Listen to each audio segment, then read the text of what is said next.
The Velveteen Rabbit. There once was a Velveteen Rabbit.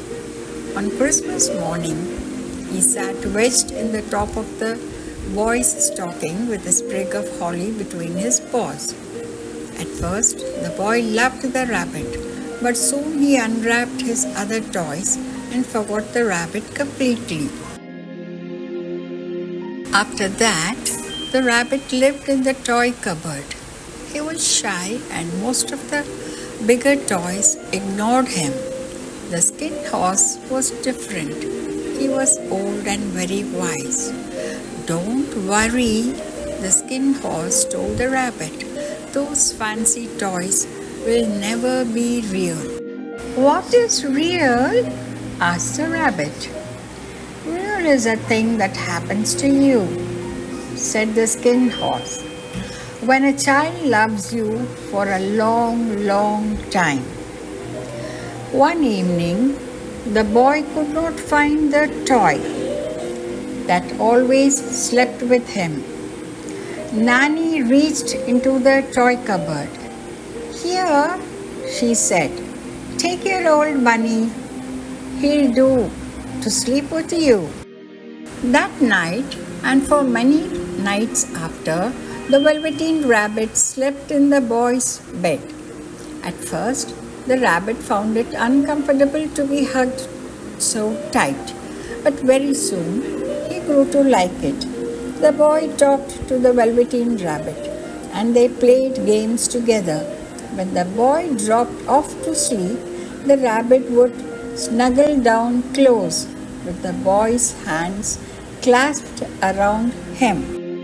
Spring came, and they spent long days in the garden.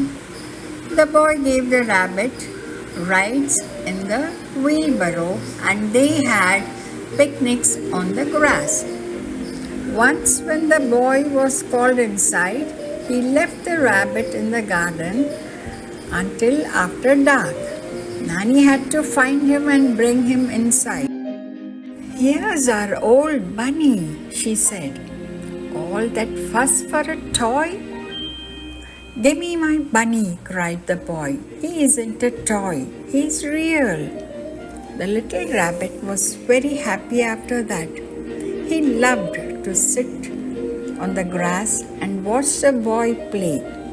One evening, two strange beings crept out of the woods.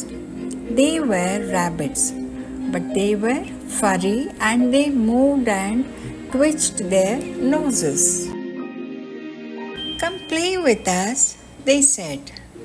"I don't feel like it," said the rabbit. "I don't believe you can," said one of the strange rabbits. He stretched out the neck and looked. "He hasn't any hind legs." "He isn't a rabbit at all," said the other. "He isn't real." "I'm real," said the Velveteen Rabbit. The boy said so. Just then the boy ran past. The two strange rabbits were frightened and disappeared. Weeks passed, and then one day the boy became ill. Strange people came and went in the nursery, but the Velveteen Rabbit lay hidden from sight. He knew that the boy needed him. For a long time, the boy was too ill to play, but the rabbit looked forward to the time when they would go out in the garden again. He crept up close to the pillow and whispered his plans in the boy's ear. After a while, the boy got better and could go outside for fresh air. One day, the doctor came into the room. "That old bunny is full of germs," he said. "Burn it at once." So the little rabbit was put into a sack with a lot of rubbish and carried to the end of the garden for the gardener to burn the next day. The Velveteen Rabbit's head stuck through the top of the neck.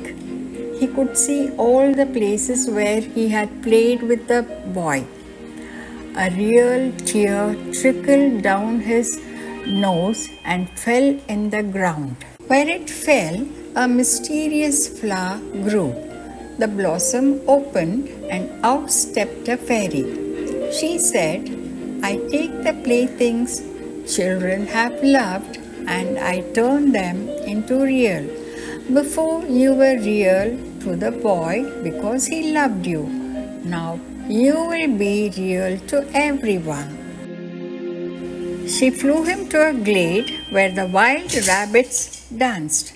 Then she kissed him and said, "Run and play, little rabbit." The Velveteen Rabbit was scared. "I don't know if I can," he said.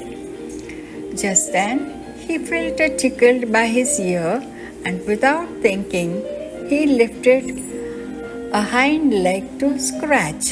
The Velveteen Rabbit was not scared anymore. "I'm real," he whispered, "and I can run and play like the other real rabbits." And that's just what he did. The Velveteen Rabbit was real at last.